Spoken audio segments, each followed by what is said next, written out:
저는 지난 5월 16일 윤석열 대통령이 국회에 제의를 요구한 간호법안에 대해 찬성해 주기를 바라며 이 자리에 섰습니다. 정부는 제의 요구의 이유로 다음 5가지를 제시했습니다. 첫째, 간호법안은 직역간 해법을 저해한다고 하였습니다. 그러나 간호법에는 간호사와 간호조무사만 규정하고 있을 뿐 다른 직역에 관한 조항 자체가 없습니다. 둘째, 어느 나라에도 없는 의료체계 붕괴법이라 하였습니다.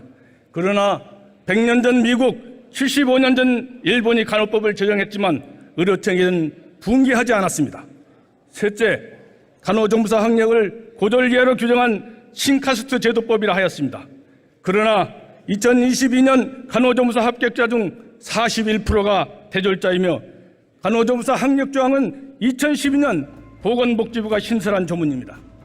넷째, 요양보호사, 사회복지사 등의 일자리 상실이 우려된다고 했는데 간호법 그 어디에도 요양보호사와 사회복지사에 대한 배치 기준이 없습니다. 다섯째, 간호사 처우 개선은 법률적 근거가 없이 정부 정책만으로 가능하다고 합니다. 그러나 불과 한 달 전 여당과 정부는 간호법 명칭을 간호사 처우 개선 등의 법률로 변경하자고 했습니다.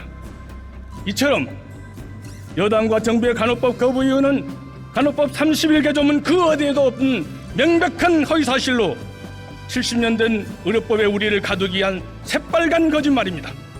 국회의 입법권을 무력화시키고 국민을 호도하는 반민주적인 처사입니다.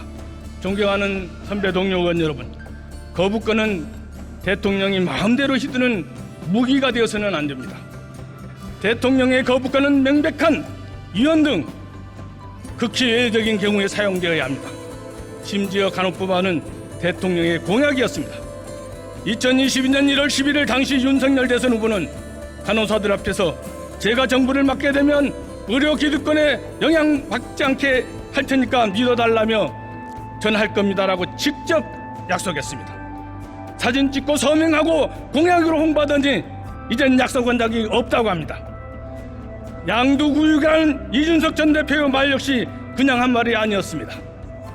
약속을 안 지키는 것도 모자라 거짓말까지 하는 것에 국민은 분노하고 있습니다.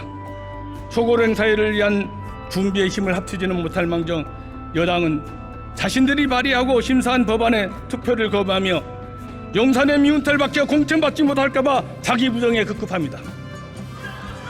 정부는 국민이 아닌 직능장치의 눈치를 보며 용산 입맛에 맞게 간호법 거부 이유를 포장하느라 진실을 외면하고 있습니다.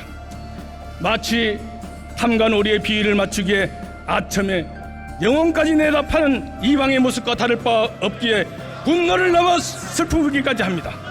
선배 동료 의원 여러분께 묻습니다. 누구를 위해 무엇을 위해 정치를 하십니까?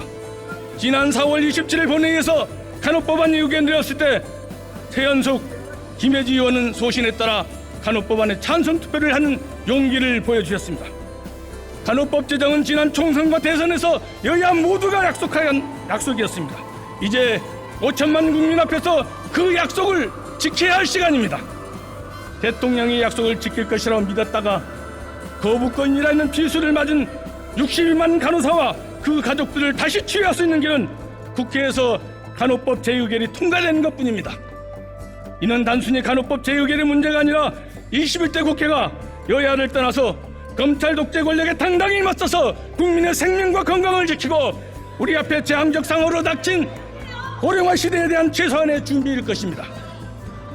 더 나아가서 공공의료 강화를 위한 단초가 될 것입니다.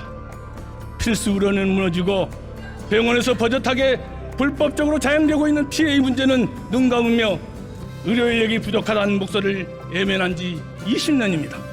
지난 정부 때 의료 인력 증원과 공공의대 증설을 얘기하자 코로나19로 쓰러져가는 국민을 인질로 한 파업이 있었음을 기억해야 합니다.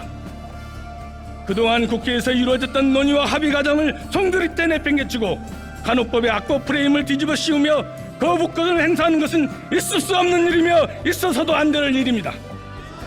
국민적 저항만이 키울 뿐입니다.